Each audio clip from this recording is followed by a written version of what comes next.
자, 2부로 가겠습니다. 2부도 또 오늘 또 재밌어. 겁나 재밌어 하죠. 자, 정권 교체를 위한 싱크탱크 293회 방송 시작하겠습니다.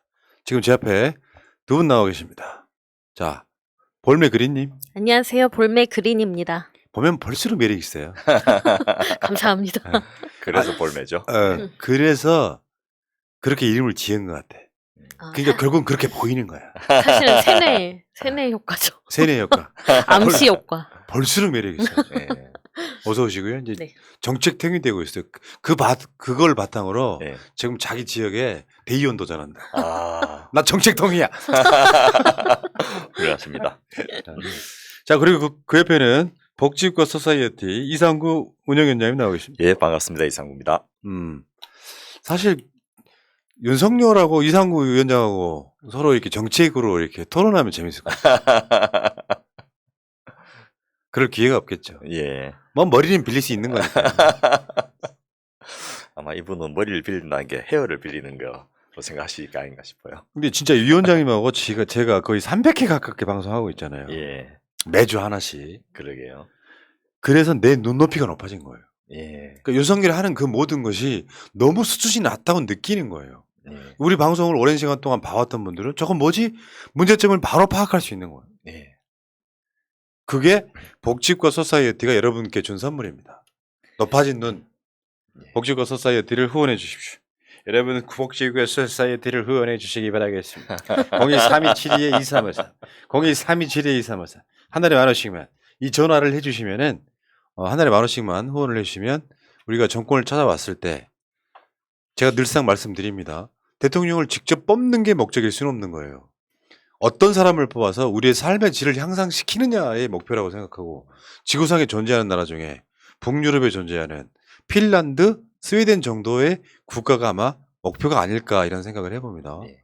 최소한 제가 들은 바가 있어서 하는 네. 말이잖아요. 최소한 국민들이 돈이 없어서 병원을 못 가거나 돈이 없어서 뭘 못 먹거나 돈이 없어서 교육을 못 받거나 이런 나라 만들면 안 되고 돈이 없어서 사는 집이 없거나 이런 나라 만들면 안 된다는 거죠. 그런 복지국가를 우리가 지향하는 거 아닙니까? 맞습니다. 야, 오늘 말씀 한마디 하지 마세요. 제가 운영위원장님 아바타입니다. 예.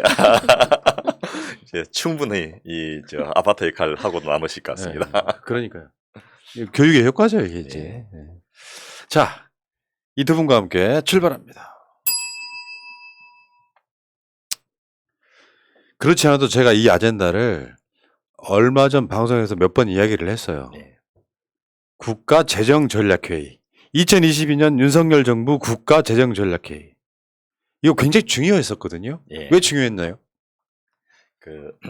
국가재정전략회의가 이제 해마다 개최되는데 특히 임기 첫 해에 개최되는 국가재정전략회의는 향후 5년 동안 그 정부의 어떤 재정정책 방향을 결정하는 중요한 회의입니다. 그리고 국가재정전략회의라는 것 자체가 이제 벌써 만들어진 지가 꽤 오래되는데요. 노무현 대통령 때 시작을 했거든요. 여기에 소위 말해서 대통령이 국민으로부터 위임받았던 권한 중에서 인사권과 재정권이 가장 핵심적인 권력이거든요. 바로 그 재정권을 행사하는 결정적인 공간이 바로 여기입니다. 그래서 여기에서 대통령의 공약을 포함해서 당면한 어떤 국가적인 과제 같은 것들을 어떻게 재정으로 녹여낼 것인가를 결정한 회의이기 때문에 사실은 뭐 기재부가 1년에 개최하는 주관해서 개최하는 회의 중에서는 가장 중요한 회의고 국가적으로도 전 부처 그 공무원들의 해야 될 일을 여기서 이제 거의 결정을 해준다고 보면 되는 그런 굉장히 중요한 회의입니다. 예. 근데 이를테면 이제 5년 동안의 국가 재정에 대한 아웃라인을 잡는 예. 그렇기 때문에 굉장히 의미가 있는 바로 그런 자리였던 것 같고요. 예. 그리고 이 통상적으로 뭐 저 임기 첫 해의 국가재정전략회의가 아니어도 매년 개최되는 국가재정전략회의는 소위 말해서 부처의 그 예산 실링을 정하는 회의입니다. 그래서 거기에서 어떻게 장관이 잘 싸우고 오느냐에 따라서 다음 연도에 그 부처와 소관 업무의 양과 질이 달라지거든요. 그러니까 상한. 예. 어디까지 예산을 읽으면 복지부 예산이 몇백 조인데 그 상한은 쓰지 말자 이런 것들이 정해지는 거죠. 예. 그러면 이제 내년 예산도 어느 정도 기본적으로 나오는 거잖아요. 예. 음. 그러니까 미리 이제 각 부처에서 예산안이 막 올라오는데 그게 뭐 조절이 쉽지가 않거든요. 그래서 이 재정전략회의는 일단 자료를 못 들고 가게 돼 있었습니다. 지금은 많이 다르지만 처음 시작할 때는 장관이 네 실력으로 해봐라.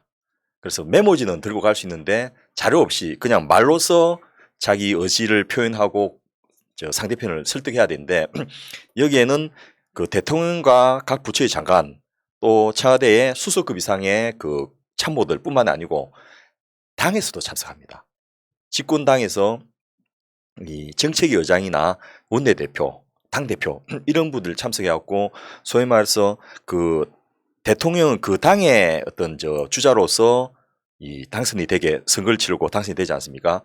그러면 이 대통령이 주관하는 행정부에 대해서 이제 집권여당이 책임을 져야 되고 그 책임을 지는 방법 중에 하나가 바로 이 행정부가 정하는 기획에 오는 예산을 그 국회에서 통과시켜야 될 그런 의무가 있기 때문에 또 거꾸로 그 국민들의 민의를 수렴하는 정치권에서 이 예산에 대해서 의견을 반영하고 이렇게 해서 합의를 보는 그런 가장 중요한 전략회의입니다. 그러니까 국가가 하는 가장 중요한 회의라고 저는 생각해요. 그렇습니다. 왜냐하면 국가는 국민들 세금으로 국가 예산을 짜서 이걸로 살림하는 거잖아요. 예. 근데 여기에 방향성 예를 들면 그럴 수 있잖아요. 옛날에 뭐 아주 간단하게 쉽게 표현하면 SOC 예산 줄이고 네. 이번에는 복지 좀 늘리자라는 어떤 그런 전략을 짠다거나 코로나 시국에 지금 코로나 방역에 더 예산을 추가를 하고 뭘 또 줄인다거나 이 전체적인 아웃라인을 짜는 회의니까 진짜로 중요한 회의잖아요. 예. 사실은 정부의 모든 것이잖아요. 그렇습니다. 어. 1년 살림살이가 여기서 결정되는 거죠. 각 부처의 정책이라는 거는 결국은 예산이란 문제인데 예. 이거를 각 부처의 사람들이 다들 동의하고 그 정책 기조에 동의해야만 그 예산을 따갈 수 있으니까 정말 중요하고 그 정부 부처 사람들 누가 이 문제를 결정하느냐에 따라서 그 한 해 한 해 그다음에 5년이 어떻게 지나가는지를 결정할 수 있는 회의인 그렇습니다. 거죠. 그 이전에 이제 이 국가재정전략회의가 없었을 때를 생각해 보면요. 그 지금은 이제 기재부로 통합되어 있지만은 기획예산처하고 그 재정경제부로 나눠져 있었거든요. 그때 예산처 EPB라고 하는데 여기가 그야말로 핵심 중에 핵심이었고요. 여기 주사나 사무관이 다른 부처의 실국장을 맞먹습니다. 그래서 지금 또 그 여의도 성모병원 강남 성모병원 맞은편에 예산처 그 자리가 있는데요. 거기에 주변에 그 이분들하고 밥 한 먹으라고 줄을 섭니다. 그리고 잠깐만 만나주세요. 그러면 사무관 정도가 국장이나 실장한테 제 5번 드릴게요. 한번 설득해 보세요. 이런 식으로 갑질을 하는 거거든요. 그 노래 갖고 이게 그 예산 줄 수 있다고 생각합니까? 이런 식으로 하니까 이 예산처가 완전히 상황이 되는 거고 그런데 국가가 적고 예산이 적을 때는 그게 가능했었어요. 좀 똑똑한 애들이 와가지고 핵심적으로 해당 부처의 내용을 파악해가지고 좀 객관적으로 배정하고 이렇게 가능했는데 문제는 우리나라가 적은 나라가 아니지 않습니까? 어마어마하게 큰 나라거든요. 그러니까 이 도저히 특정 부처의 그 공무원들이 매년 배워갖고 할 수 있는 그런 수준을 넘어버린 거예요. 그리고 사회부처 하다가 갑자기 국방부를 한다든지 갑자기 외교부를 하면 전혀 다른 세상의 이야기거든요. 논리와 그 업무가 다른데 그런 걸 어떻게 해당 부처에서 다 알겠습니까? 그래서 노무현 대통령이 예산처의 역할이 그 중요한 부분이 있지만은 달라진 그 국가의 역할과 위상에 맞춰갖고 이걸 바꿔줘야 된다. 그래서 너희들은 증가율이나 그 할당만 정해라. 그러니까 각 파트에서 얼마만큼을 증가시킬 것이고 얼마만큼 배분할 것인지를 그 정하고 그에 따르는 의견을 나누면 나머지 각 부처별로 그 실링 내에서 예를 들면 이번에는 그 국민들이 생활이 어려우니까 사회 분야의 예산을 좀 더 강화하고 복지를 강화합시다. 이렇게 이야기할 수 있고요. 지금 국제 정세가 위험하니까 이 금융이나 이 산업 쪽을 국가 좀 더 지원합시다. 이런 식으로 해서 각 파트를 대표해서 소위 말해서 패거리로 패싸움도 합니다. 그래서 전략적으로 연대도 하고요.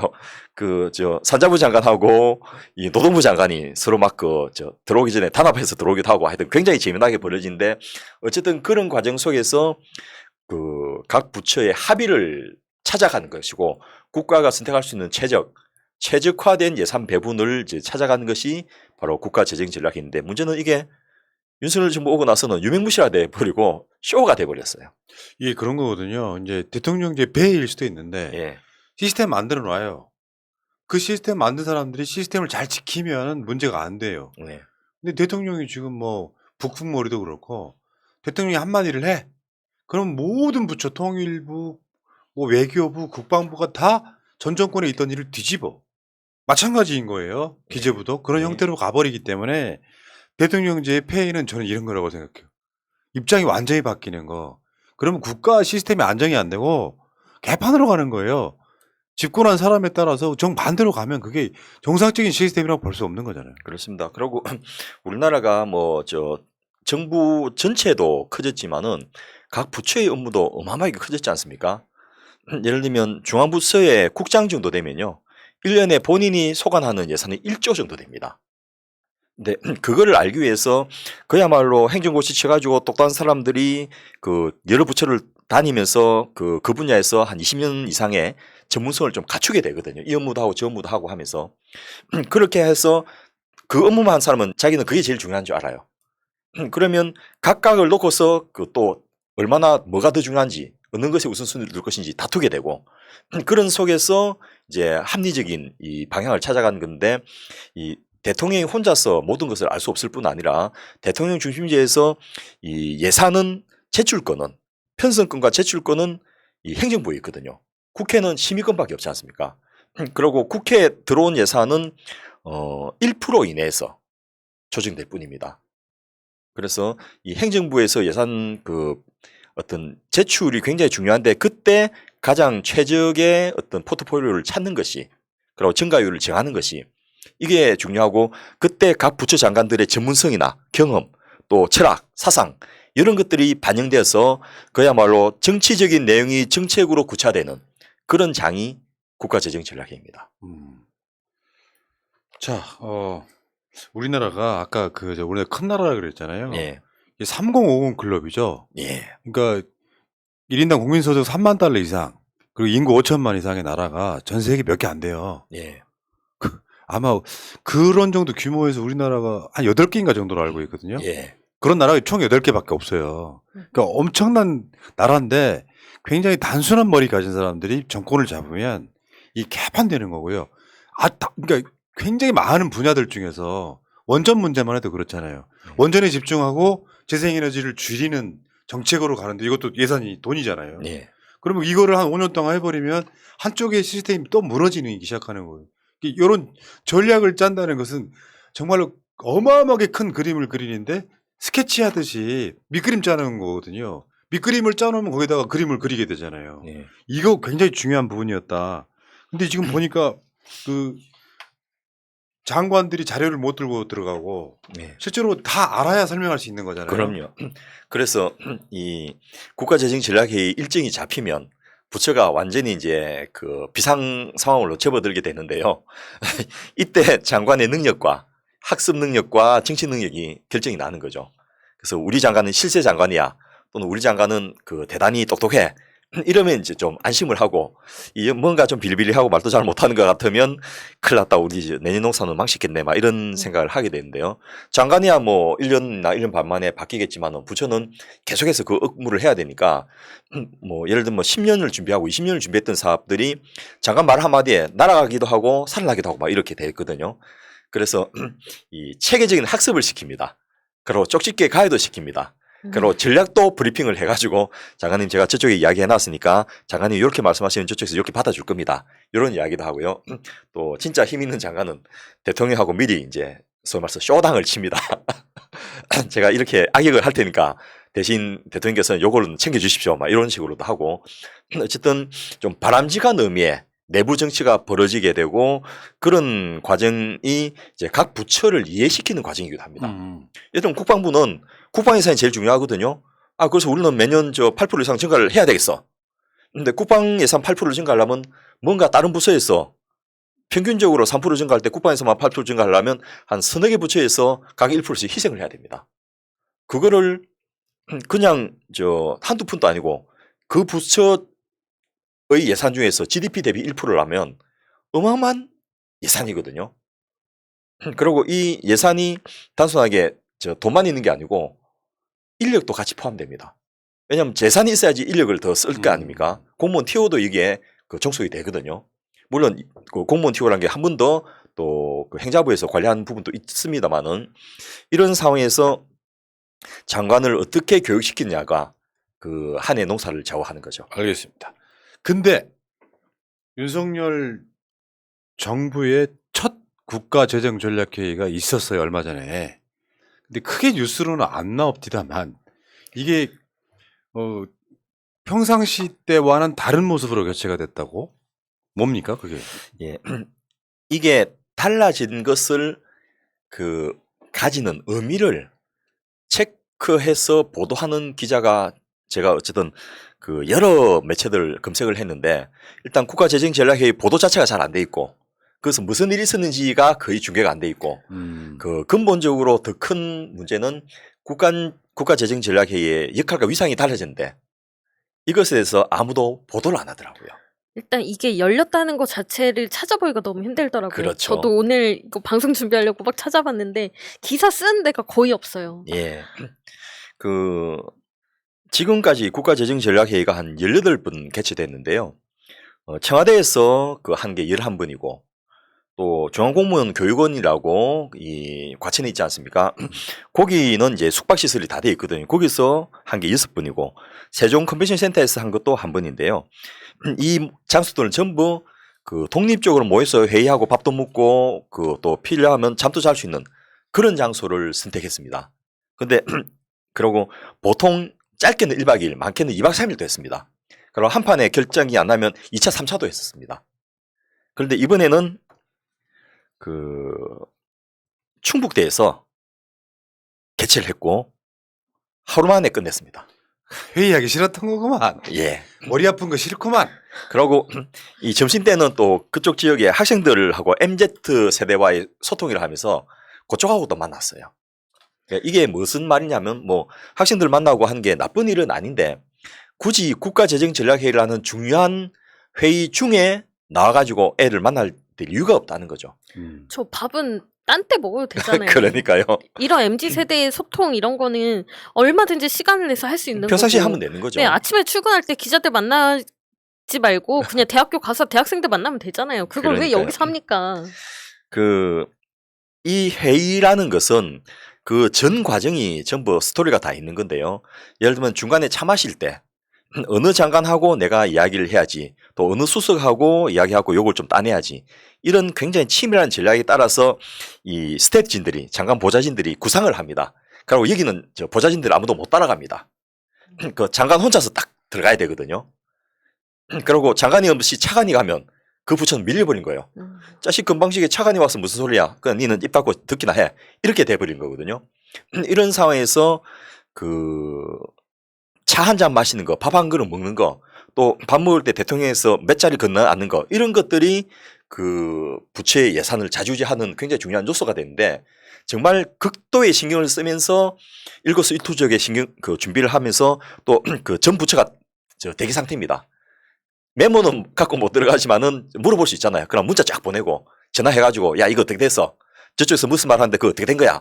이렇게 해갖고 끊임없이 정보가 집중되면서 장관이 이제 그동안 학습된 거 또 자기가 갖고 있는 자료를 가지고 설득을 시키는 그런 곳인데 이게 무슨 갑자기 몇 명 모아놓고는 이야기 좀 하다가 야 밥 먹으러 가자 해놓고는 애들하고 밥 먹고 오고 막 이런 식으로 돼버리니까 이게 거의 뭐 희화화돼가지고 보여주기식이 돼버린 겁니다. 그러니까 이게 저는 국가재정전략회의 유심하게 봤거든요. 예.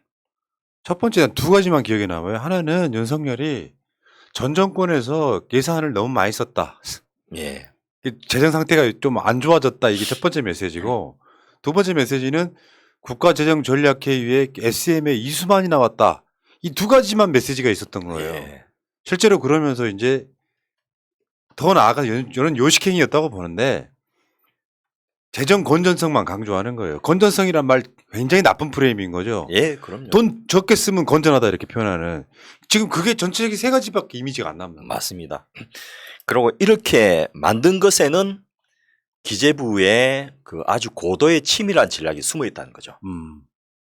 일단 말씀하신 대로 뭐 SM의 이수만 총괄 프로듀서뿐만 아니고 이 삼성전자의 고노현 고문, 또 SK하이닉스의 광노정 대표, 또 네이버 AI랩의 그 하정우 소장 이런 분들을 민간인이 참석했는데 국가재정전략회의는 민간인의 의견을 듣고 이런 걸 다 한 다음에 장관 와서 이야기하는 거거든요. 그걸 굳이 이 중요한 회의에 민간인이 참석해갖고 이 사람들한테 발언권 주면 어떤 일이 벌어지냐. 장관이 말할 시간이 사라집니다. 그리고 수석이나 이런 사람들 대통령 아젠다를 가지고 해당 부처를 푸시하고 땡기고 이렇게 할 기회도 사라집니다. 그리고 장관들끼리 소통할 시간도 사라지고요. 심지어는 대통령의 발언 시간도 줄어듭니다. 이렇게 되면 원한 대로 기재부 마음대로 할 수 있는 여력이 많아지는 겁니다. 공무원들이 장관을 물먹이는 방법이라는 그 챕터가 정책학 교과서에 있는데요. 이게 200년 동안 내려오는 노하우가 있습니다. 거기에 보면 새벽부터 밤까지 정신없이 돌리라. 그 장관이 시키면 연구 검토한다고 시간 끌라. 뭐 이런 또 원한 자기들이 하고 싶은 내용을 중심으로 보고서를 올려라. 뭐 이런 여러 가지 노하우가 있는데 바로 이 국가재정전략회의에 그 저들끼리 논의할 시간을 많이 주지 않고 엉뚱한 이야기로 시간을 배치해서 그 논의가 발전 안 되도록 해놓으면 나머지 분야는 기재부가 알아서 할 수 있게 되는 거죠. 그렇죠. 그러니까 사실은 윤석열은 기재부 아바타 같은 캐릭터예요. 예. 윤석열의 생각이 기재부 생각과 똑같아요. 그러니까 우리가 오죽했으면 문재인 정부 때 홍남기는 진보적인 사람이다. 그 중에는 그런 얘기를 우리가 그렇습니다. 했었잖아요. 그러니까 돈 쓰는 걸 굉장히 아까워해. 여러분들 다시 한번 기억을 되살려드리면 기재부가 국가 재정을 아껴 쓰겠다고 하는 것은 칭찬할 일이 아니다.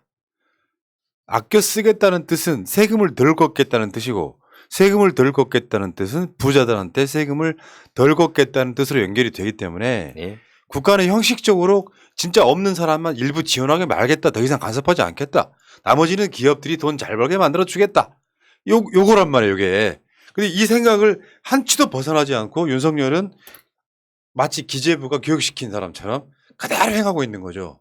그리고 이 국가재정전략회의가 바로 그런 기재부의 뜻을 실현시키는 무대가 됐다는 겁니다. 잘 짜여진 각본과 시나리오에 따라서 착착 돌아가니까 결론이 원한 대로 딱 나오게 만들었던 거죠. 그러니까 판을 깔아주는 거죠. 이제 기재부가 마음껏 할 수 있게 판을 깔아주는데 예. 그런 거예요. 그러니까 핵심은 진짜 핵심은 그거야. 국가 예산을 늘리는 걸 법으로 상한선 정해놓겠다는 거예요. 맞습니다. 더 이상 늘리면 안 된다고 생각하는 거예요. 근데 그 얘기는 이따가 또 뭐 하시고 예, 예. 그러면 지금 우리나라 재정 상황이 어떻게 보고되었는지 한번 설명 좀 해주세요. 예. 이게 이제 그 기재부 장관이 경제부총리가 보고를 하게 돼 있는데 여기가 이제 성격 규명을 합니다. 이 회의의 어떤 논의의 메인 테마를 던지는 건데요. 일단 2022년 국가 채무가 1,100조 원 수준으로 늘어날 것이다 라고 전제를 하면서 이 국가 채무 비율이 GDP 대비 50%를 넘어갈 것이다 라고 경고를 하고요. 코로나를 극복하면서 사실은 다른 나라들 전부 마이너스 성장할 때 대한민국만 그 착실하게 경제 성장을 계속해서 이 세계 경제 7위권까지 진출을 했지 않습니까? 이 말은 GDP도 동시에 같이 늘어났다는 거예요. 그런데 분모가 늘어나는 그렇습니다. 거예요? 예, 그런데 그 분모가 늘어난 것은 싹 무시하고 분자가 늘어난 것만 가지고 큰일 났다. 이렇게 전제를 하고 두 번째로 또 재미난 게 비기축통화국 평균 국가부채 비율 요 데이터를 갖고 왔습니다. 요게 원조가 어디냐면 정경련 산하의 한국경제연구원에서 만든 겁니다. 3월 달에 발표했던 그 내용을 그대로 인용을 해가지고 국가재정전략회의의 회의 자료에 이걸 실어놨더만요. 아주 일부만 대한민국이 빚이 많다는 이야기를 하고 싶어 하는 거죠, 지금. 예. 여기 비기축통화국이라는 게 비교 대상 나라가 어디냐 하면 터키, 또 헝가리, 뉴질랜드, 뭐 스위스 이런 나라들입니다. 에이씨. 그러니까 우리하고 경쟁하는 독일, 프랑스 이런 나라 싹 빼버린 거예요. 그리고 심지어는 일본과 미국도 싹 빼버리고 왜냐하면 그 나라는 국가부채가 엄청 많거든요. 뭐 250%, 150% 막 이러니까. 그렇습니다.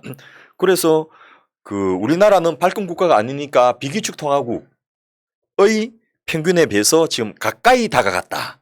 이렇게 해가지고 마치 국가 부채가 그 상대적으로 좀 부담이 많은 것처럼 착시 인사에 보이는 그 자료를 그 자기들이 만든 것도 아니고 이 정경에서 만든 것을 그대로 인용을 해서 실었습니다. 야, 정경련 나는 이 정도 사안이면 대통령 탄핵감이라고 보는 거예요. 어떻게 국가 재정 전략 회의를 하는데 정경련 자료를 갖고 와서 한국이 이렇게 빚이 많아.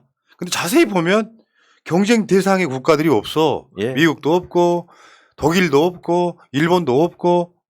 아까 3050 국가 말씀하셨지만은 싱가포르 국민소득이 5만 달러가 넘거든요. 근데 여기 인구 300만의 섬나라잖아요. 우리 5,200만 있는 우리 대한민국하고는 비교가 안 되는 사이즈거든요. 그런 나라들을 아예 우리하고 이제 비교할 때 넣지 않는 것이 3050 국가라는 이 프레임이 가지는 의미인데 지금은 전혀 엉뚱하게 자다가 봉창 끓는 남의 달 끓는 이런 행태로 비교를 해놓고 우리나라가 심각하다 이렇게 이제 우기는 거죠. 그러니까 인구 500만 정도 되는 나라면요. 한국의 10분의 1이잖아요. 예. 그런 데는 혁신에도 엄청 빨리 할 수 있잖아요. 예. 대국이 되다 보면은 속도가 느릴 수밖에 없는데 그런 3050 클럽의 국가들이 전 세계에 7개더만 내가 다시 찾아보니까 7개인데 그중에 한국이 4위예요. 예. 그럼 비교 대상을 그런 나라들이랑 같이 해야 되는 거죠. 이런 기재부의 기재부들이 항상 국민을 속이고 이런 게 통계의 함정인데 예. 보여주고 싶은 것만 보여주고 왜 우리가 이 사람들의 통계를 봐야 되는지 이거에 대해서는 설명을 안 해주기 때문에 그냥 그래프가 이렇고 숫자가 이렇고 다른 나라에 비해서 우리가 이렇대라고 하니까 사람들이 너무 금방 속는 거죠. 아 우리 정말 재정 안 좋구나라고. 법조 출입 기자들이 검사들이 불러준 걸 그대로 뺏겨 쓰듯이 이 경제 관련된 기자들도 전부 이 기재부의 보도자료에 있으니까 요걸 그대로 인용해가지고 이것도 또 뺏기기 좋으라고 한글 파일로 풀었어요. 보통 PDF로 푸는데 그래서 이 참 의도적이구나 이렇게 하는데 지금 여러분 화면에 나온 데이터를 한번 보십시오. 소위 말해서 우리나라와 비교 대상이 되어 있는 나라들이 들어간 데이터들입니다. GDP 대비로 미국이 일본이 일단 탁월한 1등입니다. 258%, 미국도 127%, 프랑스 113%, 영국 104%. 그러니까 문재인 정부를 비판할 때 계속 베네수엘라를 갖고 왔었는데 지금 비교가 됩니까 이게? 예. 지금 국채 비율인 거예요. 이게 2020년 기준인데 예. GDP 대비 한국은 지금 가장 49, 낮습니다. 49밖에 안 돼요. 예. 일본은 250%가 넘었고 예. 미국은 지금 127%. 그리고 이 과정에서 일본은 국가 부채가 너무 많으니까 국채가 마이너스 금리가 되고 GDP가 마이너스 5.1%로 감소를 했습니다. 일본은요. 1년 예산 중에 4분의 1을 빚감됐습니다. 그러니까 망해가는 나라는 말이 딱 맞아요. 예. 그러면서 그렇게 빚을 많이 냈는데 아시죠? 일본은 지금 한 20년째 월급이 안 오르고 있을 정도로 국가가 정치되어 있다는 사실. 사실상 어떤 데이터에서는 한국이 일본을 넘어섰다는 데이터가 있잖아요. 그 일본이 지금 부채가 어느 정도냐 하면 1216조 엔인데요. 요거를 하나로 환산하니까 1경 2500조입니다. 1경. 그래서 이 GDP 대비 부채 비율이 256%란 말은 한 해에 일본 전 국민이 생산하는 걸 다 부채 감대써도 2해 반이 걸린다는 이야기입니다. 그래서 그 사이 2년 반 동안 사람 죽어버리죠. 예. 못 갚는 거죠. 이제. 그렇죠. 이런 상황에서 이제 그 국가 신용도가 떨어지니까 이게 심각한 상황이 되는 거죠. 그래서 세수의 25%를 현재 매년 빚감대 쓰고 있습니다. 그러니까 4분의 1. 예. 그래서 보통 이제 이 정도 규모가 되면 국가 부도사 상황이 오거든요. 모라토리움을 선언해야 되고 한데 일본이 원체 큰 나라고 또 미국이 뒤를 봐주고 있으니까 아직 망하지 않는데요. 그리스가 국가 부도 사태를 당했을 때 국가 부채 비율이 GDP 대비 181%였습니다. 그걸 훨씬 넘은 상태인 거죠. 근데 이렇게 심각한 나라들하고는 아예 비교를 안 해요. 그러니까 한국은 지금 50%고 예. 1년 예산 4분의 1을 빚감대 쓰면 뭐가 줄어드냐면 첫 번째가 복지예요. 복지가 줄어들 수밖에 없어서 일본이 사람 살만한 나라가 아닌 거거든요. 근데 한국이 일본과 비교가 되냐고요. 아까 말한 그 비교 그래프에서 보면 한국이 가장 빚이 없는 나라잖아요. 선진국들 중에서. 근데 요거를 정경련 자료만 갖고 와가지고 한국 빚 많은 나라야. 그래 내가 말씀드리잖아요. 이 자체의 마인드가 윤석열이 섞고 있는 건지 윤석열 알면서도 용인하는 건지 이렇게 빚이 많은 나라다 보니까 한국은 더 이상 예산을 빚을 내면 안 돼. 빚을 낼 때는 상한선을 정해놓자고 더 이상 빚 못 내게. 그 말은 뭐예요? 돈 더 이상 국가가 쓰지 말자. 우리나라 돈 없다. 그러면서 필요한 돈이 있으면 사실 정세 논의해야 되거든요. 근데 정세 논의 안 하고 싶어요. 정세를 해봐야 서민들한테 나올 구멍은 별로 없어서 재벌들한테 또는 돈 많은 사람들한테 돈을 더 세금을 거둬야 되는데 그렇게 하기 싫은 노골적인 의도를 드러내는 거예요. 우리 방송 보는 사람만 그 의도를 아는 거죠. 그리고 이 국가재정전략회의는 심각한 현재의 상황을 타개할 내용들을 재정적인 대책들을 논의해야 되는데 그 예전에 뭐 저희가 무슨 정책을 이야기해도 결론은 부자 감세 이렇게 갔던 것을 봤지 않습니까? 이 재정전략회의도 그 앞부분은 한국의 그 재정 상황이 위험하니까 이 재정 지출을 줄여야 된다라는 이야기하고 그 원인 중에 하나로 또 문재인 정부에서 너무나 많은 지출을 했다라고 이야기하는데 와, 나 그 장면 봤거든요. 윤석열이 문재인 정부에서 돈을 너무 많이 썼대. 근데 사실 가짜 뉴스죠. 완벽한 가짜 뉴스. 예. IMF도 대한민국은 돈을 너무 적게 썼다. 예. 더 돈 투입해라 이렇게 권고를 했었잖아요. 코로나 대응하는 과정에서 우리나라가 GDP 대비 3.4%밖에 지출을 안 했는데 중국이 4.7%, 프랑스가 7.7%, 독일이 11.3%, 선진국 평균이 12.7%입니다. 소위 말해서 이 3분의 1도 아니 4분의 1 정도밖에 지출을 안 한 거예요. 그러니까 이렇게 해가지고는 이후에 여러 가지 문제가 생기니까 IMF 쪽에서도 한국이 코로나 대응에 좀 더 적극적으로 지출하라 했는데 그거 안 하고 버텨온 거예요. 그런데 이걸 가지고 코로나 때문에 재정이 악화되었다라고 이제 덮어씌우기를 또 하는 거죠. 아니 그거를 윤석열이 직접 이야기했어요. 그 자리에서. 예. 그러면 윤석열이 그렇게 딱 말을 해놓으면 가이드라인이 딱 생기잖아. 더 이상 우리 예산 늘리면 그러니까 국가 부채를 늘리면 안 돼? 라고 그 이야기를 딱 해놓고 나니까 기재부가 이제 사실 기재부가 시킨 말이에요 그게. 예. 그러니까 이제 앞으로 국채를 낼 때는 법으로 정해놓겠다. 그쪽으로 넘어가는 겁니다. 그리고 이런 주장을 이제 뒷받침하기 위해서 여러분 기억하시겠지만은 대통령직 인수위원회 때 안철수가 나라살림연구소의 이상민 연구원을 고발을 했어요. 국가 부채가 심각하다라고 이제 주장을 하는데 그게 국제적인 근거도 없는 뭐 D3, D4 이런 내용을 가지고 이제 국가 부채로 넣어서 계산을 해서 발표했거든요. 그래서 이상민 연구원이 그런 근거 없는 이야기 하지 말고 제대로 그 국제적인 평균의 통상적인 그 규정에 맞춰서 이걸 이야기하지 했더니 선거법 위반을 고발한 거예요. 자기가 이제 정치인인데 그 자기를 음해함으로써 그 정치적으로 불이익을 줬다라고 해서 지금 재판을 받아야 될 이런 상황인데 보다 못한 참여연대가 기가 막혀가지고 이 변론단을 꾸린 다음에 하는 말이 그 재판을 할 게 아니고 토론을 하자. 과연 누구 말이 맞는지 당신하고 당신들 중에 제일 똑똑한 놈들 데리고 와서 한번 이야기나 해보자. 이렇게 했는데 지금 거부하고 계속 소송을 진행하고 있습니다. 아니 그러니까 사실 그 안철수가 우리나라에서 무식한 정치인 선두였어요. 윤석열 나오기 전에는. 왜냐하면 작은 정부론 이야기하면서 예. 뭐 국회의원을 100명으로 줄이자 같은 선동성 발언을 했지만 국가 재정에 대한 이해도가 아예 없는 사람에 가까웠었잖아요. 지금까지. 국가가 돈을 많이 쓰면 안 된다고 생각하는 진짜 한 30년 전 마인드 갖고 있는 자들이 윤석열, 안철수 이런 부류들이거든요. 마인드만 30년이 아니고 데이터를 업데이트를 못 해가지고 옛날 이야기를 계속하고 있는 거예요. 네. 우리 복지국가 소사이티의 정세현 박사가 그 2021년 재정을 분석하면서 이분이 이제 그 재정 전문가거든요. 그 실제로 우리나라가 그 2020년에 비해서 2021년 동안에 예산이 그렇게 늘지를 않았다. 말로는 적극적 재정 정책이라 하지만은 2020년도에 4차 추경한 것까지 다 합하면 2021년도 예산이 그렇게 많이 늘어난 것이 아니다. 이제 이런 주장을 하고 또 한국조세재정연구원 이건 국책연구기관입니다.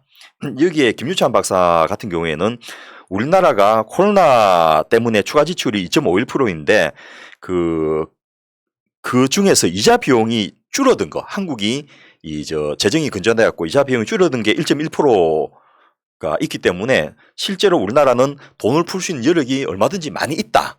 이런 이야기를 했는데 정권 바뀌었다고 이런 기간 또 이제 싹 안면 몰수하고 이 기재부의 입장에 동조를 해주고 있는 그러니까요. 상황이고 정세현 교수는 지금 답답해서 죽으려고 하고 있는 중입니다. 알겠습니다. 자, 그래서 그 국가 재정 전략회의 결정을 한번 봅시다. 예, 이 윤석열 정부가 앞서 말씀드렸듯이 모든 가계부채가 심각하다, 부동산 부담이 심각하다 이렇게 이야기하고 결론은 엉뚱하게 부자 감세로 항상 가거든요. 그건 이제 답정너 기승전 부자 감세. 예. 그러니까 이 국가재정전략회의도 국가 부채가 심각하다, 증가율이 높다, 또 이 비기축 통화국하고 비교해서 우리가 이제 평균에 가까이 간다 이렇게 온갖 이야기를 하더니 결론은 국가 재정 준칙을 이제 법제화하자. 이게 하나의 결론입니다. 그래서 재정 준칙이 이제 소위 말해서 선출직 공무원들이 국민의 위임을 받아서 국민이 낸 세금을 쓸 수 있는 권한까지 같이 행사하는 거지 않습니까? 그런데 임명직 공무원들이 행정고시 좀 잘 치다고 와가지고 자기들이 그걸 행사하겠다는 거예요. 그래서 우리나라는 지금 안이 화면에 나오고 있는데요. 좌측에 있는 게 문재인 정부에서 너무 재정 증가가 방만하면 안 되니까 국가 채무를 60% 이내의 범위 내에서 하고 통합 재정 수지를 마이너스 3%까지 그러니까 이 증가율을 3% 이내에서 관리하자라는 그것을 해놨는데 아예 여기서는 국가 재정의 기준이 되는 수지를 통합 재정 수지가 아니고 관리 수지로 바꾸겠다는 겁니다. 여기에 이제 악마가 디테일한 데 있는 건데요. 관리 수지는 통합 재정 수지에다가 사회보장 기금을 빼는 겁니다.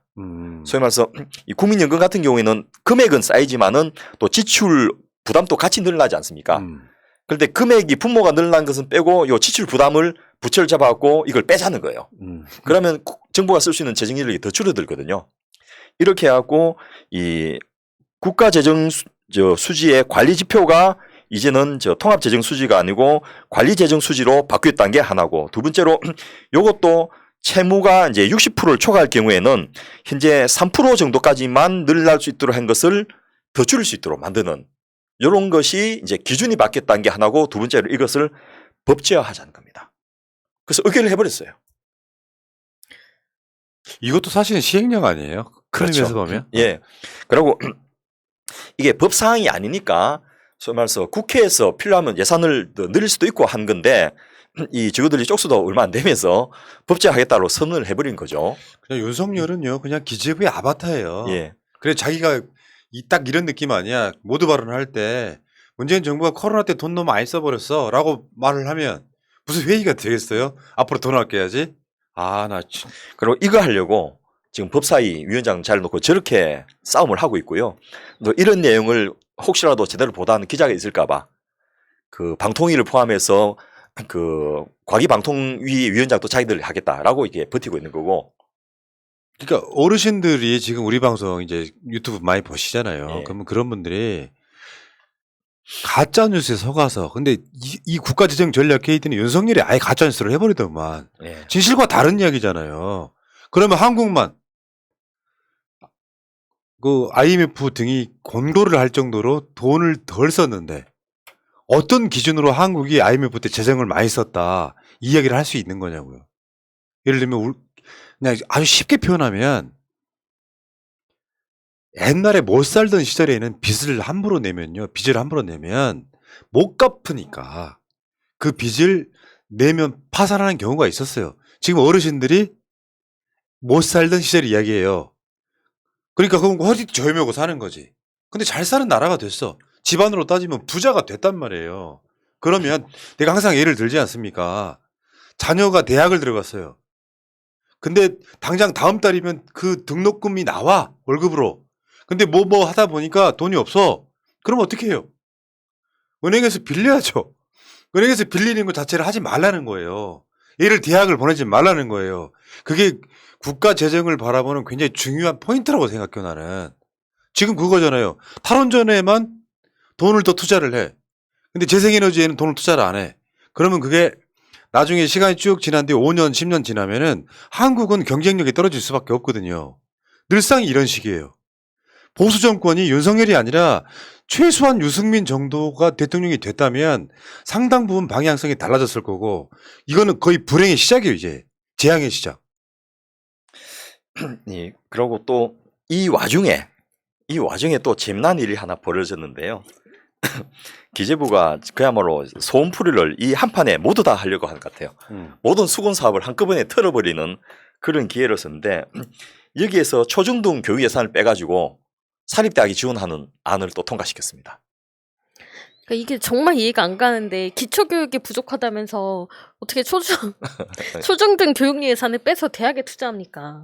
이제 논리는 그거예요. 학령 인구가 예전에 비해서 그 34%나 감소했는데 교육 재정 교부금이 그 지난 20년간 4배나 증가했으니까 이건 말이 안 된다.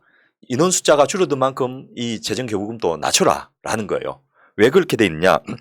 지방 교육 재정 교부금은 법적으로 내국세의 20.79%를 그 지방 정부의 지방 교육 자치에 주게 돼 있습니다. 거기다가 이제 교육세 중에 일부 이 유치원 특별회계 전출금을 제외한 나머지 일부를 교육세로 해가지고 이 지방 재정 교육 교부금에 주게 돼 있고 요 내용을 가지고 그 지역에 있는 교육청이 그 교육감이 중심돼 가지고 이 유치원과 초중등 학교의 교육에 고등학교까지 활용을 하게 됩니다. 야, 진짜 악마의 디테일이네. 초중등 교육 예산을 빼서 사립대학 지원하겠다 이거잖아요. 와, 그 저번에 김인철 그 교육부 장관 후보자가 비리 대학에도 지원금 줘야 된다 그런 이야기 했던 거랑 맥락이 같고 이번에 그 동양대 최성해 동양대 지금 예, 예. 총장 안 하고 있죠. 예. 최성해 동양대에다가 정부가 지원을 하기 시작했어요. 그 지원을 받으려고 최성해가 조국 장관한테 양복해 주려다가 까였고 네. 그래서 이제 그게 그런 보복으로 조민한테 상 준 적 없다.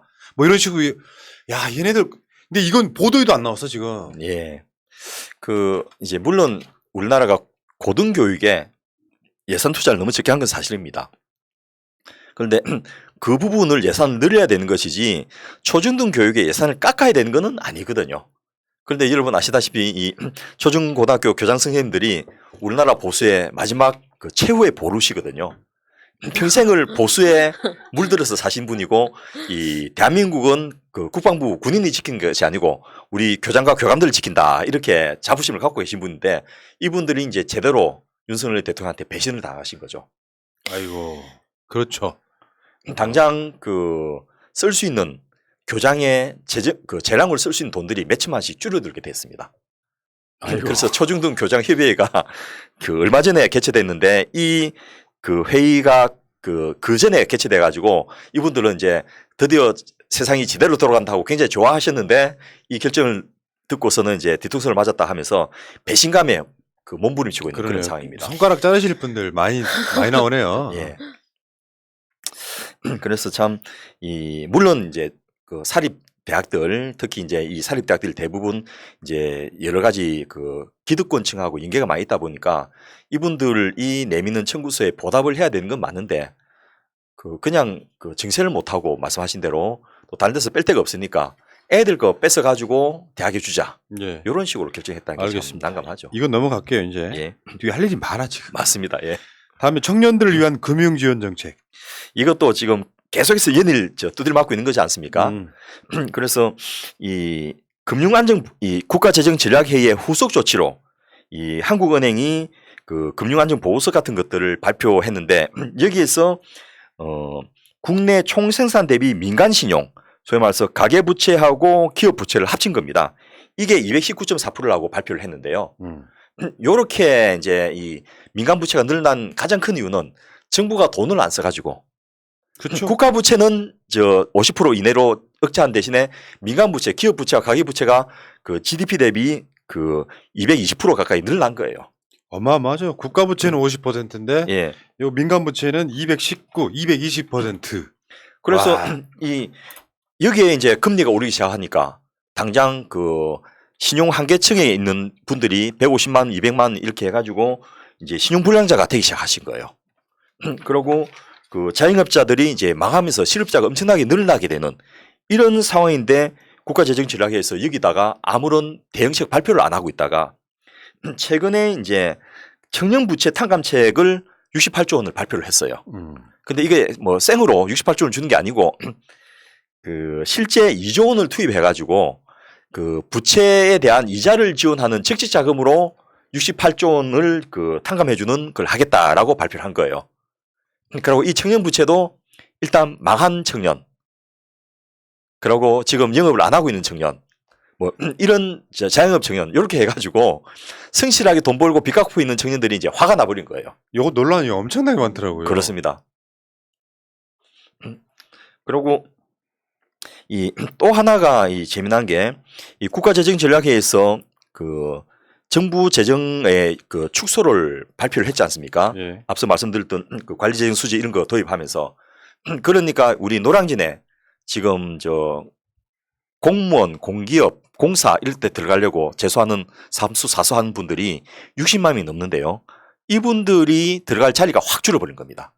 공무원 이제 안 늘리겠다는 거죠. 예. 재배치하겠다는 거예요. 그렇습니다. 국가가 돈이 없어서 공무원 더 이상 못 늘려 해놓고 청와대 대통령실에다가는 지인들 그냥 자녀들 꽂아 넣잖아요. 예. 이런 나쁜 새끼들이 대한민국 정권이에요 지금. 그래서 이제 뭐 이 광고 문구를 따갖고 공무원 시험 합격은 권성동 뭐 이렇게 지금 말을 돌리고 노래도 만들어서 합격률 1위. 예, 합격률 1위입니다.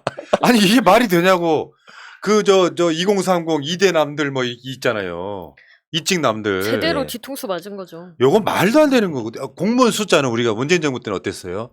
공공부문 일자리 늘려야 되고 예. 기업들이 일자리 안 만드니까 정부라도 나서서 일자리 만들었더니 일자리 질이 안 좋다고 지랄을 하더니 공무원 숫자는 기본적으로 퇴직하시는 분들 있잖아요. 예. 그 정도 숫자에 대비해서라도 계속 받아야 되는데 예. 예산을 줄이겠다고 못 사는 나라도 아닌데 예. 감축을 공무원 숫자를 줄여야 되니까 더 이상 공무원 안 뽑아 하면 청년들 죽이겠다는 거거든요 지금. 이명박 박근혜 정부 때도 해마다 2, 3만 명씩 더 늘렸고요. 문재인 정부 때는 한 13만 명 늘렸습니다. 그런데 이걸 다 줄이겠다는 거예요. 취업 준비하는 청년들의 30%가 공시생들이라며. 그리고 우리나라가 실제로 공무원 숫자가 많으면 또 모르겠는데 그 기재부가 발표했던 문재인 정부 시기에 발표했던 자료를 보면 그 OECD 평균에 우리나라가 OECD 저 34개 중에서 상위 그 7등 내지 8등국가지 않습니까? 근데 평균과 비교해서 공무원 숫자가 30%밖에 안 됩니다. 30% 적은 게 아닙니다. 66%, 67%가 적어갖고 32%, 33%밖에 안 되고요. 와, 진짜 지금 너무하는데 그걸 줄여? 그래서 이제 이대남이 이번에 그 대통령 지지율에서 결정적으로 빠지게 됐던 이유 중에 하나가 바로 이런 것들입니다. 예, 열심히 저 뽑아줬더니 우리 자리를 뺏어버리네. 이런 이제 배신에 대해서 화가 나는 거고요. 또 하나 재미난 게 코로나 방역, 과학 방역의 실체가 먼저 이제 드러났다는 겁니다. 자율방역. 예, 각자 도생. 예, 니가 알아서 해. 오늘 당장 제가 이 코로나 확진돼갖고 집에 있는 분의 그 처방을 해드리는데 이제 6,700원 내셔야 됩니다 했더니 깜짝 놀라는 거예요. 모르고 있었던 거죠. 아 검사비 이제. 아니 본인 약값을 옛날에는 아. 전부 국가에서 해주는데 이제 본인 부담을 하게 만들었던 거죠. 네. 그냥 뭐 큰 돈은 아니지만은 이분 입장에서는 아이 그 코로나는 우리나라 같은 경우는 나라에서 다 해주는 걸로 아는데 어떻게 그렇게 됐습니까? 하고 물어보시길래 대통령한테 물어보세요. 제가 이렇게 답을 했거든요. 근데 이게 혹시 몇 번 찍으셨어요?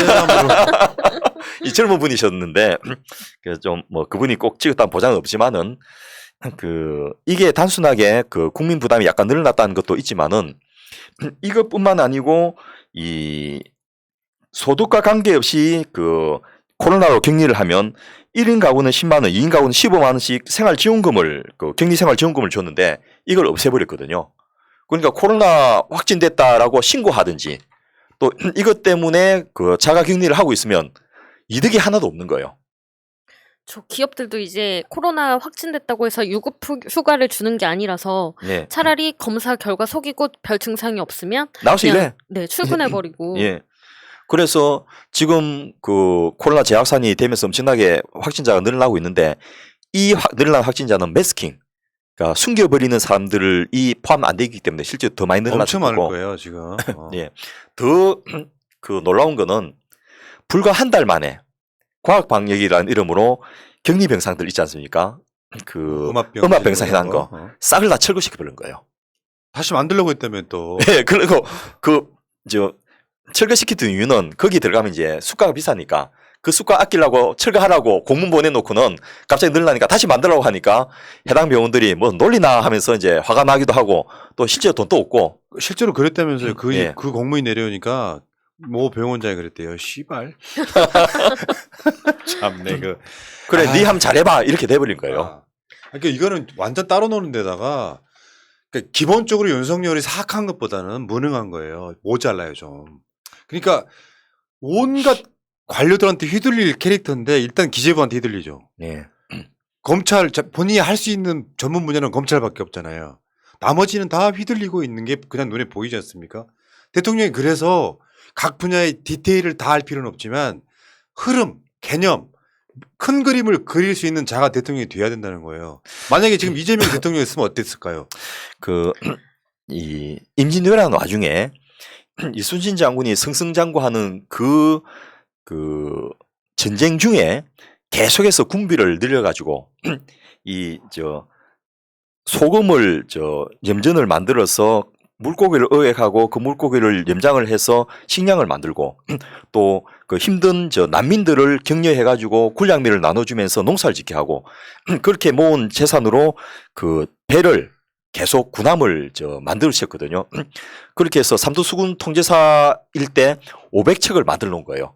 그런데 선조가 그 일본의 허위 정보에 속아갖고 부산포 해전에 안 나간다고 이순신 장군을 잘라서 백의종군 시키지 않습니까? 그래서 원균이 이제 삼도수군 통제사가 돼갖고 날라라 하면서 나갔다가 500척을 다 잃어버린 거예요. 그래서 이순신 장군 다시 이제 복귀해서 보니까 신유 12척, 그 500척이 사라지고 12척밖에 안 남은 이런 상황이 됐는데 지금 윤석열 정부가 딱 그런 상황을 재현하고 있는 게 아닌가 싶어서 지금 억장이 무너지면서 다시 또 오면 도대체 어떻게 할 건데 이런 질문을 하고 싶은 거죠. 진짜 무능해요. 그러니까 이게 아까도 지금 이 국가 재정 전략 회의 관련 이야기만 해도 이 정도잖아요. 예. 거기다가 무슨 정치보복이네 뭐네 다 합치면은 이제는 지지율 회복하기 힘들 것 같고요. 자 어쨌건 그 다음에 예. 경기 침체에 관련한 대응. 예, 이렇게 해서 뭐 재정전략회의에서 그 재정 규모를 앞으로 이제 늘리지 않기로 하고 축소하고 그것 때문에 공모도 줄이고 이런 것들 또 문제지만은 더 큰 문제가 이 재정의 역할이라는 게 있지 않습니까? 민간이 가게나 민간 기업이 못할 때 재정이 나서서 그 리스크를 받아줘야 되거든요. 지금 대통령 본인 입으로 국제적인 경제 위기인데 내가 어떻게 합니까? 라고 이야기했는데 내가 어떻게 할 수 있는 것이 바로 재정을 통해서 그 갭을 메꾸는 거거든요. 국민들에게 이전 소득을 줘가지고 국민들이 소비가 위축되지 않도록 해주고 생산을 계속할 수 있도록 해주고 실업자가 되지 않도록 해주고 이런 여러 가지 역할을 하라고 재정이라는 게 있는데 이 재정을 줄여버리니까 그 문재인 대통령이 어렵게 그 코로나 극복하는 과정에도 3.4%밖에 늘지 않아서 확보해놨던 재정을 지금 윤석열 정부에서 코로나 극복하는 과정에 여기다 쏟아부으면 우리나라가 정말 더 남보다 앞서 나갈 수 있는 좋은 기회가 되는데 이걸 차버린 거예요. 아 진짜 한숨만 나오네. 어떤 분이 우울증 걸릴 것 같다고 그만 방송하라고. 예. 근데 아시긴 해야 돼요 여러분. 이건 아셔야 돼요. 그러니까 실제 그냥 정치 시사 이런 뉴스만 할 때는 그런 것만 접할 때는 아 정말 모자라고 부끄러운 건데 이런 정책적인 방송에서 디테일을 보니까 앞날이 그려지잖아요. 그러니까 더 암울해지는 것 같아요. 지금 윤석열 정부의 지금 12%가 기획재정부 관료 출신이라고 조사가 됐는데 그런 사람들로 체험만 지니까 이런 사안들을 이해할 수 없는 윤석열은 계속해서 그 모피아들한테 끌려나가고만 있는 거죠. 그게 자체- 바로 이번 회의이고. 윤석열하고 진짜 저 개인적으로 토론 한번 해보고 싶어요. 국가에 대한 어떤 비전이 있잖아요.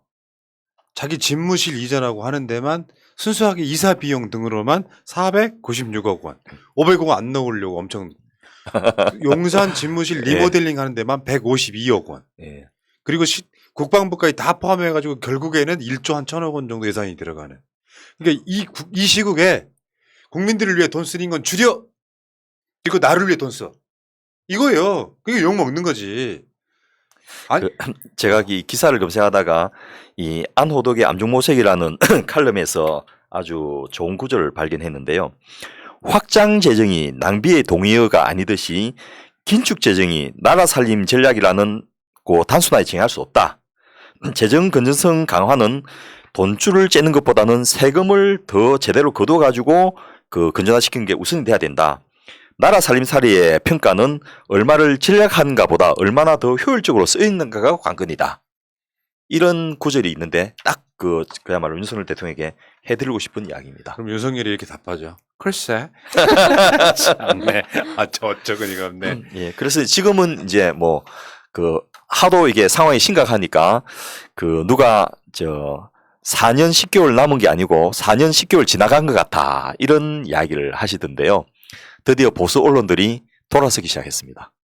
도저히 뭐 일단 변호할 수가 없고 두 번째 옹호하다가는 자기도 덤태기 쓸 것 같으니까 이제 우리가 알만한 보수 언론들이 조기 레임덕을 거론하기 시작을 했습니다. 세상에 취임 2개월 지나서. 예. 와. 그래서 뭐 일단 여러분 여론조사 우리 채널 방송에도 여러분 했지만은 TK에서 또 장년청이 이탈을 하고 이탈한 가장 큰 이유가 옛날에는 인사나 이런 것이었는데 지난주부터 능력 부족으로 1위가 바뀌었습니다. 능력이 부족하다는 거는 예. 기본적으로 아는 게 없을 뿐더러 방향성이 잘못된 거예요. 그게 무능력의 어떤 그 원인이거든요. 근데 그 무능력이 자기는 맞다고 생각하잖아요. 국가재정전략회의 가가지고 문재인 정부가 코로나 때 돈 너무 많이 써버렸어. 대통령이 이질을 하고 있으면 뒤에 있는 모든 장관들이 우리 새 예산을 더 쓰겠소가 되겠냐고. 그러면 예산을 짜올 때 내년 예산을 짜올 때 더 적게 짜올 거 아니에요. 사회 각 분야 예산이 줄어드는 거예요. 아마 내년에 국가 예산이 600조 밑으로 내려갈 가능성도 있죠. 예. 아, 그래서 지금 이런 상황에서 이제 유일한 희망은 이재명 의원이 당대표가 빨리 되어가지고 이 국회에서 일단 재정건전화법을 좀 막아줘야 되고요. 국회에서 예산에서 꼭 예산국회 시기 오기 전이라도 빨리 이런 것들을 요구해갖고 땡겨내고 또 그런 과정에서 이제 밀고 땡기고 하면서 윤석열 정부를 끌고 나가는 거 말고는 현재 상태에서는 방법이 없고 안 그러면 또다시 이제 탄핵이라든지 이런 파국을 맞게 되는 이런 상황이 불을 보듯이 빤한 그런 상황이 아닌가 싶습니다. 요게 있잖아요. 우리가 네. 이명박 뽑을 때 저 네. 사람이 좀 뭐 범죄 뭐 느낌이 있지만 경제는 살려줄 거라고 뽑았잖아요. 네. 그게 보수의 기본적인 본질이에요. 예. 비리 있어도 되지만 능력 해달라 능력껏 뭔가를 할 수 있으면 봐주겠다 이런 거거든요. 윤석열은 전혀 그게 없는. 그러니까 경제를 살릴 거라는 기대치가 없는 데다가 본인이 인정하고 있잖아요. 뭐 방도가 있으면 가르쳐 주십시오 같은 소리. 그런데 하는 방향성은 확실히 그런 거 있어요. 민주정부는요. 국민들 시야 또는 시각, 눈높이 등을 굉장히 좀 올려주는 측면이 있어요. 그러니까 어느 정도 욕은 했지만 문재인 정부 잘했다고 생각하시는 어르신들 많거든요. 방역이네 경제네 뭐네. 근데 그 사람들이 보기에는 윤석열이 무능한 거거든요. 이 상태로 지금 몇 개월, 1년, 2년 지속되지 않습니까? 민심 위반이 어마어마해집니다. 그래서 정부가 하는 건 이제 불신하는 상태로 돌입을 해요. 윤석열 리스크 때문에 그런 거죠. 그래서 이 언론이 보도를 안 해서 국민들은 지금 자기한테 직접 피해가 올 일들이 어떻게 벌어지고 있는지를 잘 모르고 있는데요. 이것이 결국 국가재정전략회의의 파급 효과들이 여러 분야에서 나타나게 될 것이고 가계부채에 대해서 지원을 제대로 못한다든지 각종 어려워진 분들에게 복지 지원을 못한다든지 이런 식으로 나타나게 되고 젊은이들한테는 앞서 말씀드렸던 뭐 공무원들 일자리가 줄어든 것뿐만 아니고 기업들도 이제 윤석열 정부 믿고 투자 못하겠다. 그래서 초기에 1,000조 원 약속했던 거 다 지금 부도내려고 하고 있습니다. 그럼 민간의 취직자들도 사라지는 거예요. 대통령 리스크 때문에 대한민국 경제가 이제 마이너스로 들어가는 그런 초입 단계에 와 있는 게 아닌가 싶습니다. 3만 불도 위험할 수 있다. 예. 아, 나 씨. 자, 뭐 아직 뭐 2개월 한 반 정도 지났지만 제가 봤을 때는 이거는 대수술이 필요하죠. 예. 방향성 자체가. 국가재정전략회의도요. 전 세계 선진국 중에 지금 예산 줄이겠다고 나오는 국가가 있냐고요. 바이든 기억 안 나십니까? 바이든이 아까 여기 오늘 나왔었죠. 바이든 미국이 그때 10% 이상 썼죠. 15% 예. 정도 썼잖아요. 그 금액이 한국 1년 예산을 썼다고요. 미국이 그렇다고요. 근데 한국은 지금 이러고 있잖아요. 그러면 제가 봤을 땐 그래요. 코로나가 뭐 다시 확산된다 안 된다 이런 걸 떠나서 코로나 때 못했던 것들을 사회적으로 활발하게 만들려면 국가가 선제적으로 마중을 부어야 돼요. 그렇습니다. 예산 늘리면서 예. 그렇게 해서 사회 전반에 산업들이 활발해지도록 산업이 활발해지면 일자리 늘어나지 않습니까? 그것까지 그러니까 방역하고 기본적으로 재정이 안 망가지도록 탄탄하게 만들어 놓은 문재인 정부를 이어서 좋은 쪽으로 선순환시켜야 되는데 말도 안 되는 가짜뉴스를 국가재정전략회의 대통령이 딱 지르고 기재부는 거기서 돈쭉 틀어맞고 앞으로 법으로 정해 예산 늘리는 거 더 이상 5% 이상인가요? 예. 3%. 3% 이상 못 올 1년에 3%인 거죠. 예. 이 미친놈들이 아니고서 어떻게 이럽니까 이게. 국가를 운영하겠다는 사람이 손발을 묶어놓고 이 국가를 하려고 하니까 국민들이 이제 결국 고생을 할 수밖에 없는 그런 상황입니다. 역대급 모질이가 대통령 된 겁니다. 예. 이런 욕을 안 할 수밖에 없는 이유가 우리가 배워오고 정치 수준이라는 게 있는 거예요. 보수 어르신들만 정신 차리시면요. 땡땡합니다. 어처구니가 없네. 내가 그 말 하지 말자 그래갖고요. 지금 벌써 나오면은 예. 지지율 싸움이 돼갖고 예. 여기까지 하시죠. 국가재정전략회의 예. 전략 국가를 살리는 전략은 없었다. 그렇습니다. 부자 살리는 전략만 있었다. 예. 그래서 양극화가 심해지면 예. 부자는 더 잘 살게 되고 가난한 사람은 더 못 살게 되고 하면 노예 국가 되는 거예요. 그리고 기재부가 국간직이지 국간의 주인이 아니지 않습니까? 주인이 힘들다고 이걸 좀 풀자고 하는데 국간직이가 못하겠다 하면 이게 말이 안 되는 거거든요. 그래서 결국 검찰은 검찰의 한계성으로 아마 그 이번 정부 하에서 이제 그 더 이상 그 저 능력의 한계를 보이면서 끝을 내게 될 것이고 기재부도 이런 과정을 통해서 이제 기재부 독재 국가가 사라지는 그런 계기를 만들어내지 않겠나 싶습니다. 예, 감사합니다. 자, 야 오늘도 좋은 방송이었고요. 이렇게 좋은 방송인데요. 아직 64만 명이 안 됐어요. 70만은커녕 지금 64만 명에 한 20분 정도 남아 계시거든요. 구독 좀 해주시면은 64 찍고 다음에 장기적으로는 70만 빨리 갑시다. 예. 70만만 되면은 구독해달라는 이야기는 한 달 정도 안 할게요. 왜냐면 70은 왠지 좀 이렇게 예. 높은 숫자 같은 느껴지는데 예. 64만 명도 아직 안 됐잖아요. 그러니까요. 이런 방송을 하는 게 지상파, 보도 채널, 극우 유튜브 포함해서 새날이 유일해요. 예. 이런 방송을 내가 본 적이 없어요. 맞습니다. 구독 좀 해주십시오. 자, 새날 물러갔다가 이따가 8시 반에 최민희, 황희두 이 두 분과 함께 다시 오겠습니다. 우리 이성구 운영위원장님 고생하셨고요. 예. 볼매 정책통 대의원 되시기 바랍니다. 자, 물러가겠습니다. 고맙습니다. 수고했습니다. 감사합니다. 민주주의 평화 통일 다 죽어간다 이대로는 놔둘 수 없다 자 다시 한번 해보는 거야 자 다시 한번 싸우는 거야 자 손 맞잡고 어깨를 걸고 우리 함께 이기는 거야 자 다시 한번 해보는 거야 자 다시 한번 싸우는 거야 자 손 맞잡고 어깨를 걸고 우리 함께 이기는 거야 자 다시 한번 해보는 거야 자 다시 한번 싸우는 거야 자 손 맞잡고 어깨를 걸고 우리 함께 이기는 거야 자 다시 한번 해보는 거야 자 다시 한번 싸우는 거야 자 손 맞잡고 어깨를